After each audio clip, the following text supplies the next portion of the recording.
Salut les zéros, c'est reparti. Aujourd'hui on va se faire un petit tuto express sur l'utilisation du volume rendering via fichier OpenVDB sur Redshift, un moteur de rendu Redshift qui fonctionne sur différents logiciels. Je l'aime bien sur 3ds Max, à quelques tout petits défauts près, mais bon, on en reparlera une autre fois.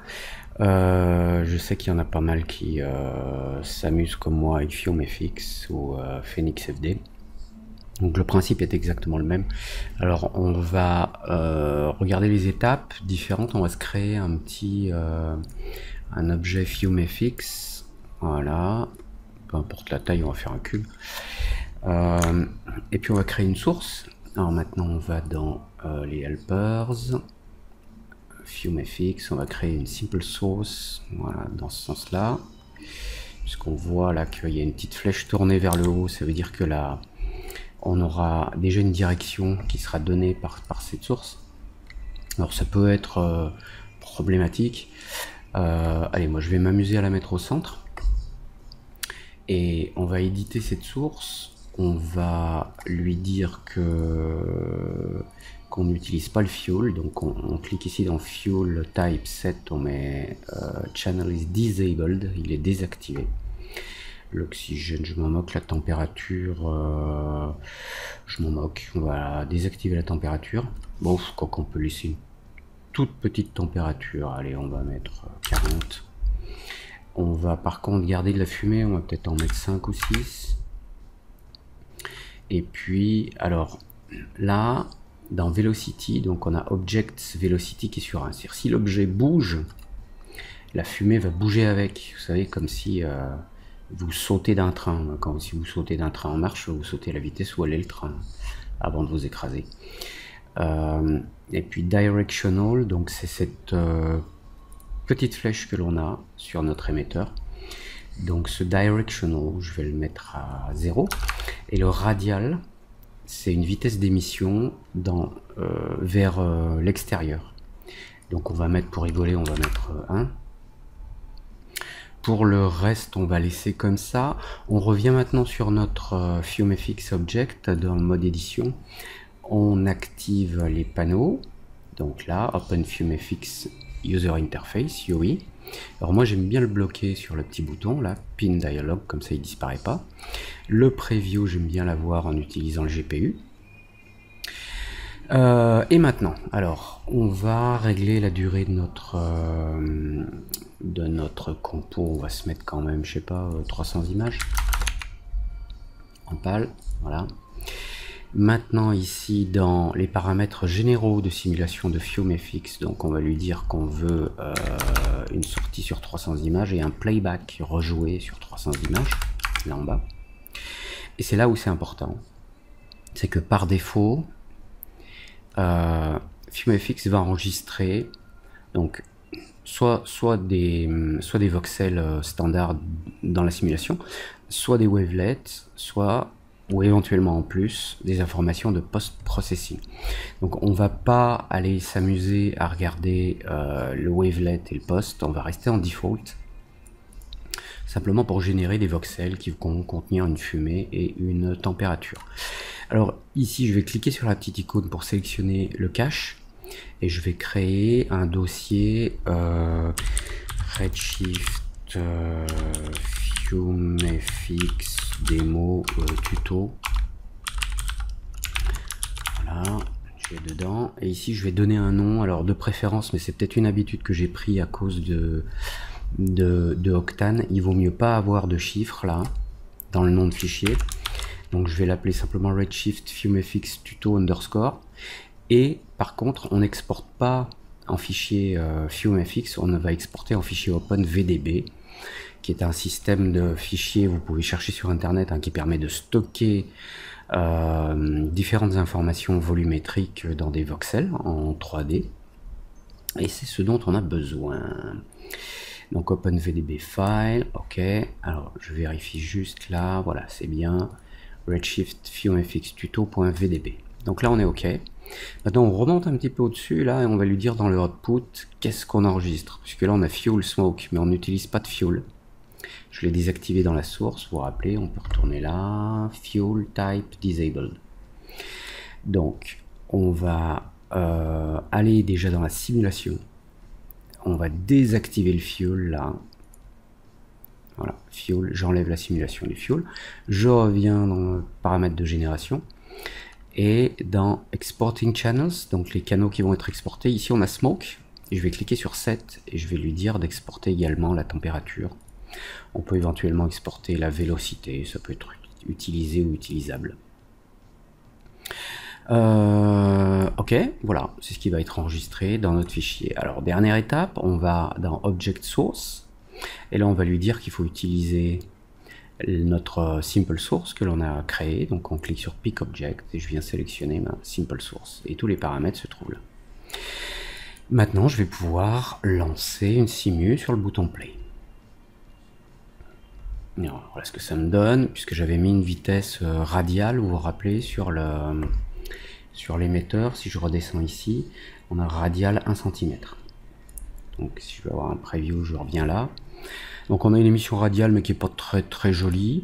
Alors, ce qu'on va faire quand même dans la simu, on va ajouter ici dans turbulence, on va mettre une turbulence 4 cm, parce que mon objet il est petit, hein, mon simulateur, là on va regarder sa taille, voilà, il fait 10 cm, tiens, moi je vais le mettre à 10 par 10 par 10, voilà, c'est un cube de 10 par 10 par 10. Je vais diminuer un petit peu là, le spacing, l'échelle de simulation, c'est le petit cube là. Chaque voxel fait cette taille là, un petit cube qu'on voit dans le coin. Et on va ici dans turbulence mettre une toute petite turbulence, peut-être 0,02, et moi j'aime bien enlever la gravité pour être sûr que la température ne jouera pas dans un sens ou dans un autre.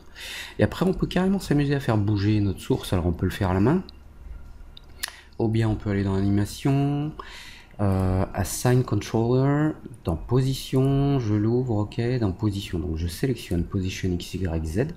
Je clique sur le bouton pour assigner un contrôleur, et là je vais ajouter un position list, comme ça je vais garder la position de base, c'est-à-dire la position X, Y, Z, et j'en ai un autre qui est disponible ici, je le sélectionne, j'assigne un nouveau contrôleur, et là je vais mettre par exemple un noise.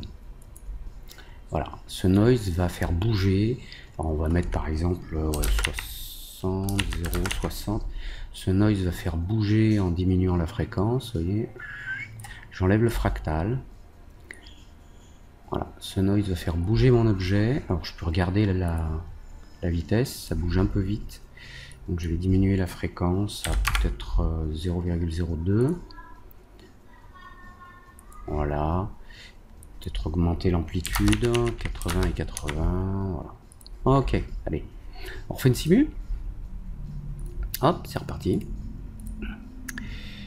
Voilà. Là on voit que mon objet, alors, je sais pas si on le voit bien, je vais agrandir un peu. Voilà, on voit qu'il se déplace. La source elle est là. Il se déplace pas super vite, mais bon, on voit qu'il bouge quand même. Là il part à gauche. Alors, je trouve qu'il y a beaucoup de fumée quand même, donc on va retourner, on va arrêter. Simulation, Smoke. Ici dans Dissipation Strength, donc la force de dissipation, je vais l'augmenter jusqu'à 8. Et la densité minimum pour que ça se dissipe, je vais l'augmenter aussi à 0,04. Et je refais une simu, c'est reparti.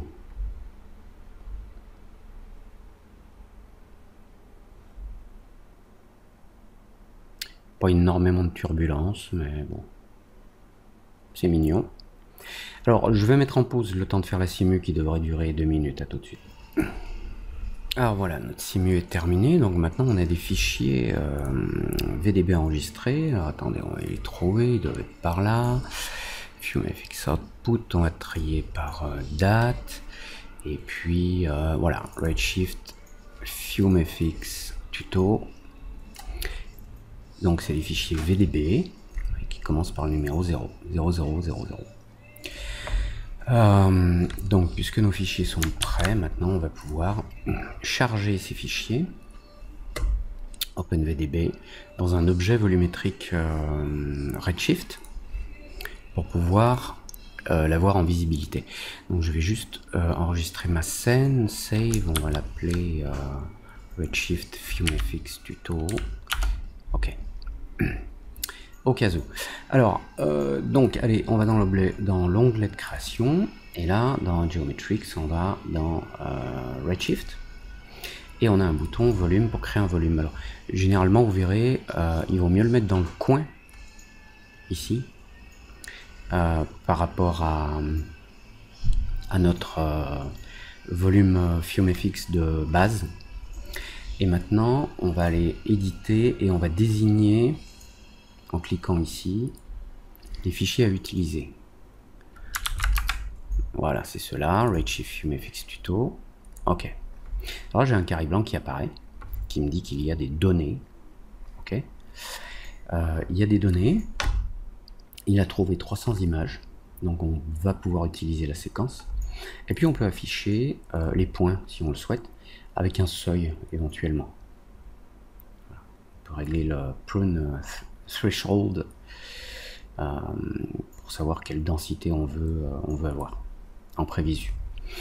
L'objet a trouvé également des infos disponibles dans le fichier VDB, dans la grille. Il a trouvé ici, il a trouvé des flags, smoke, temperatures, velocities x, y, z. Alors on voit que l'objet n'est pas positionné au même endroit que les particules FumeFX. Si j'affiche le smoke ici, voilà, c'est en fait on a une différence d'axe dans le fichier VDB, donc on va faire pivoter notre objet de 90 degrés comme ça. Je suis à 90 là, ouais, c'est bon. Voilà, et maintenant on devrait être raccord. Voilà, on est raccord entre ce que l'on a dans le fichier VDB et ce que l'on a dans le FumeFX. Donc là il y a un tout petit décalage, il faudrait que je cale bien mon objet dans le coin ici, hop, et normalement on devrait être bon. Voilà, à peu près. Ok, donc on n'a plus besoin de l'objet FumeFX, mais enfin on va le garder quand même dans la scène. On a maintenant donc un volume Redshift volume. Alors ce volume, on va pouvoir le visualiser. Alors je vais dans mes paramètres de rendu et je vais passer en Active Shade Mode, et dans le renderer je vais utiliser Redshift le temps qu'il se charge. Voilà, ok. Donc on a Redshift, on va calculer les images de 800 par 800. Alors si j'essaye tout de suite de faire un render, alors je vérifie ici par exemple avec l'outil Afterburner, mes cartes graphiques là, ce sont les GPU des cartes graphiques, les deux premières courbes là, hop, elles viennent de se mettre en marche, les deux là, mais si on regarde même avec le canal alpha on n'a rien. Bon. Ok, alors de quoi ça vient ça? Attendez, je vais reprendre juste ça, je vais le mettre de côté. Alors, ça vient de différentes choses. D'abord, il faut attribuer une texture volumétrique à notre Redshift Volume. Donc, on va créer ici dans Redshift, dans la section Redshift Renderer, on va créer un Redshift Volume Material que l'on affecte. Alors, soit en cliquant ici, si notre objet Redshift est sélectionné, soit en glissant. Voilà. Il est affecté. Maintenant, si je refais un rendu, alors, j'ai toujours rien. Et on va voir pourquoi c'est normal. Parce qu'on a appliqué une texture, mais on ne lui dit pas ce qu'il faut utiliser comme paramètres qui proviennent du fichier OpenVDB, ou des fichiers OpenVDB.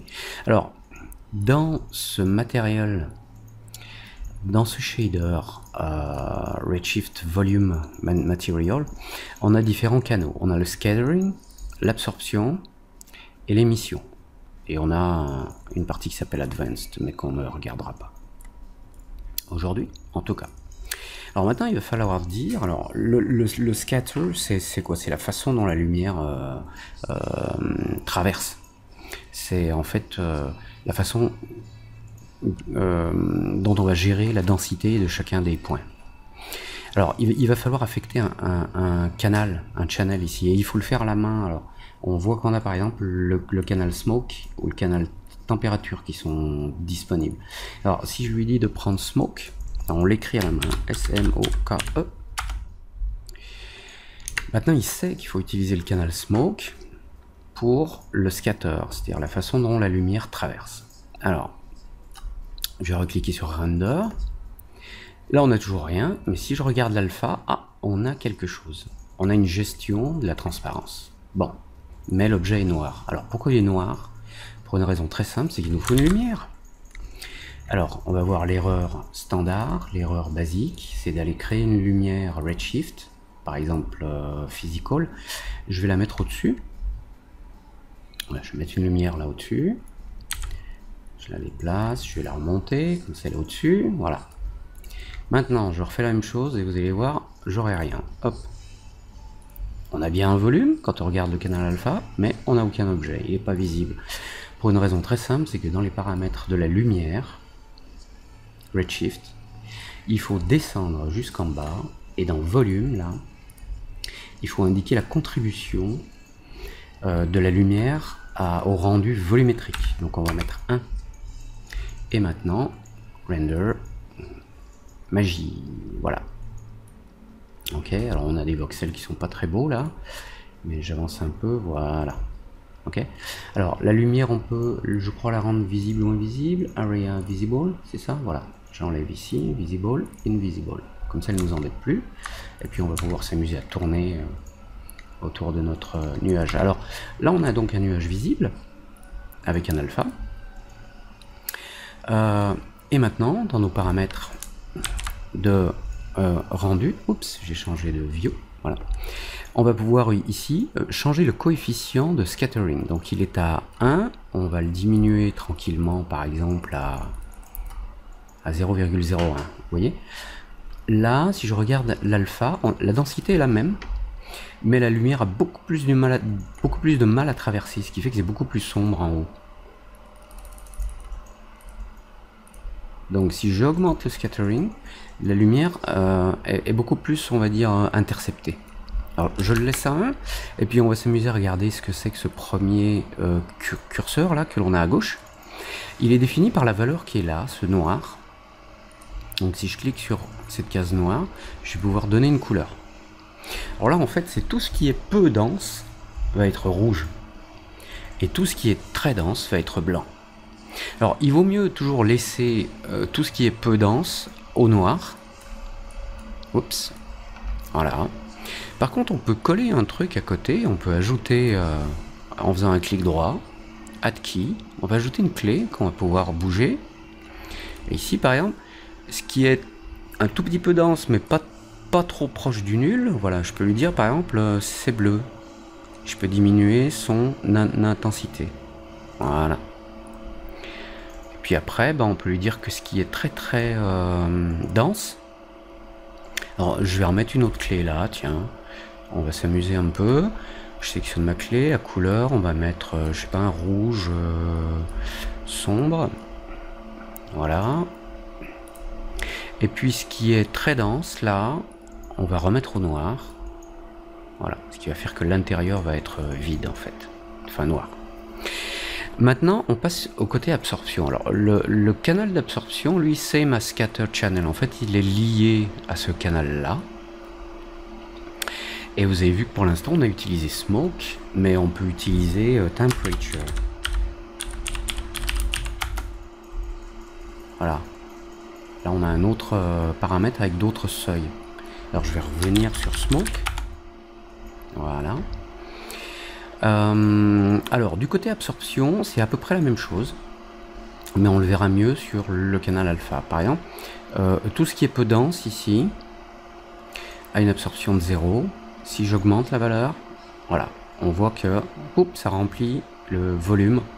C'est-à-dire que les valeurs qui ont une donnée smoke nulle ont quand même une densité que je suis en train d'indiquer là.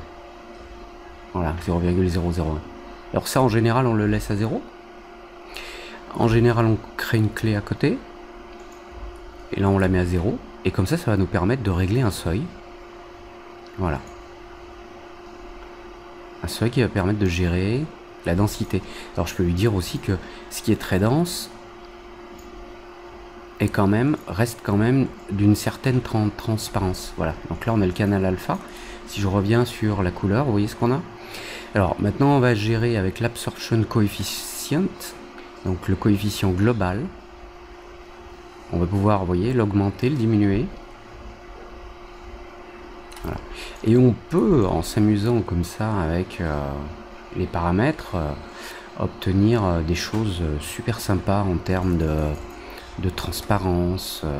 Alors faites attention de ne pas passer dans des valeurs négatives, sinon ça risque de planter. Je vous le dis tout de suite quand vous amusez avec les paramètres là. Hein. Faites très attention. Parce que ça crache assez vite. Hein. Tiens, lui, on va le remonter. Voilà. Hop. J'avance un peu dans mon anime, je clique sur render. Voilà, là, on a une autre vue. Alors, vous avez également... Alors, ça, c'est super bien pour faire des nébuleuses ou des trucs dans ce genre. Alors vous avez également un autre paramètre qui est très important, qui est l'émission. Là, on peut utiliser un canal pour émettre de la lumière. Si je reprends smoke, voilà. Et si j'enlève le smoke là en haut sur le canal du scatter, je le supprime. Et là on n'a rien du tout. Aïe.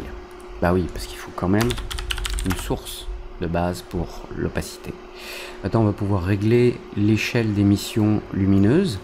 Alors, en règle générale, on a par exemple, on utilise la fumée, le paramètre fire, que j'ai pas exporté là, mais je peux utiliser temperature.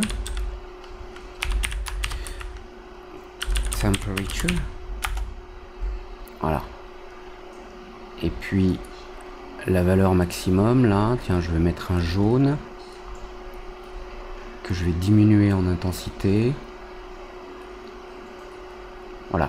Ici, les parties les plus chaudes sont jaunes. On peut mettre une couleur intermédiaire, par exemple les températures intermédiaires. Hop, là, elles vont être par exemple bleues.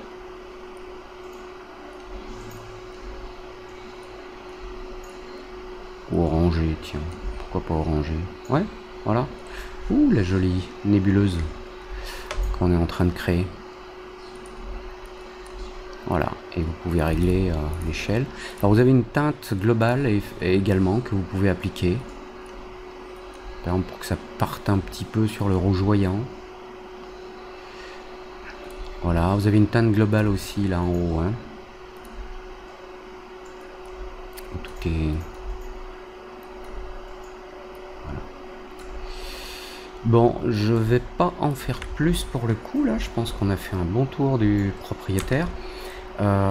Oubliez pas d'activer dans la lumière,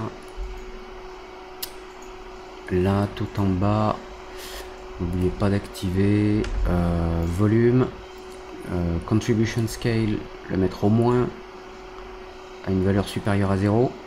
Alors là vous voyez, je suis revenu exprès pour vous montrer ça, quand si la lumière qui est placée dans la scène ne contribue pas à l'éclairage du nuage, on a quand même une lumière qui est émise par le canal d'émission là, qui provient de la température. Après on peut régler ici de quelle façon notre lumière va contribuer à éclairer le nuage ou pas, jusqu'à 1. Voilà. Bon, bah écoutez, j'espère que ça vous a plu. Là on a fait un petit tour. N'oubliez pas d'indiquer le canal, n'oubliez pas d'exporter vos canaux dans les fichiers OpenVDB, etc. Et toute cette sorte de choses reviendra peut-être une autre fois sur ces paramètres avancés, là, Shadow Density Scale, vous voyez. Puis on peut faire un remap, c'est-à-dire qu'on peut prendre des données dans le fichier OpenVDB et lui dire Si les données vont de 0 à 1, ben moi je veux qu'elles aillent maintenant de 0 à plus, à 5. Donc il va redéfinir les données sources pour avoir une nouvelle plage. Idem pour l'émission. Oups, attention aux valeurs négatives. Souvent problématique. Allez, on s'arrête ici. En tout cas, vous voyez à quelle vitesse on a le rendu dans l'Active Shade. Je vais le couper. On va juste aller en Production Mode sur Redshift Renderer. Dans Output, je vais limiter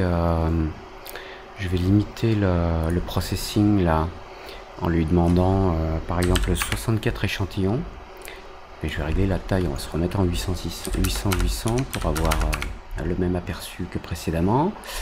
Fenêtre de perspective.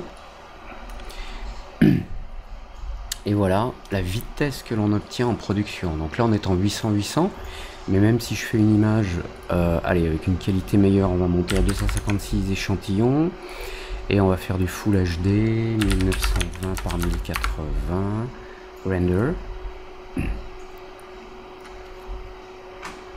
Ah, c'est même du 1920 par 1920, ça je suppose. Ah non, je me suis trompé.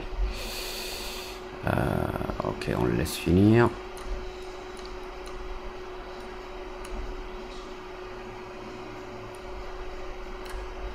Voilà, il est bientôt au bout.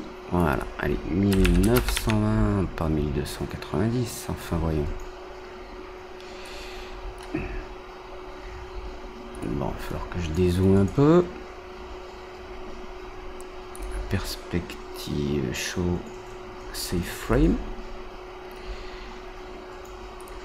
Voilà, histoire de voir notre nuage. Et puis render. Et vous allez voir la vitesse où ça va. J'ai dû louper un truc. Je suis pas dans la bonne fenêtre.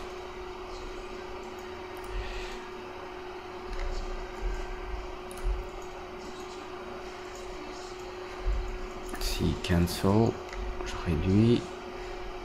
Render. Voilà. Je réduis la fenêtre. Voilà. Donc là vous voyez un pixel sur 2. Donc là on a 256 échantillons, hein, c'est quand même pas mal, hein. Vous voyez là au niveau du bruit, là c'est quand même assez propre. Oups. Bon, voilà pourquoi j'aime bien Redshift pour faire du volumétrique. Voilà, 27 minutes. Ben, écoutez, à bientôt pour un nouveau tuto. Amusez-vous bien, bonjour chez vous et toutes cette sortes de choses. Ciao.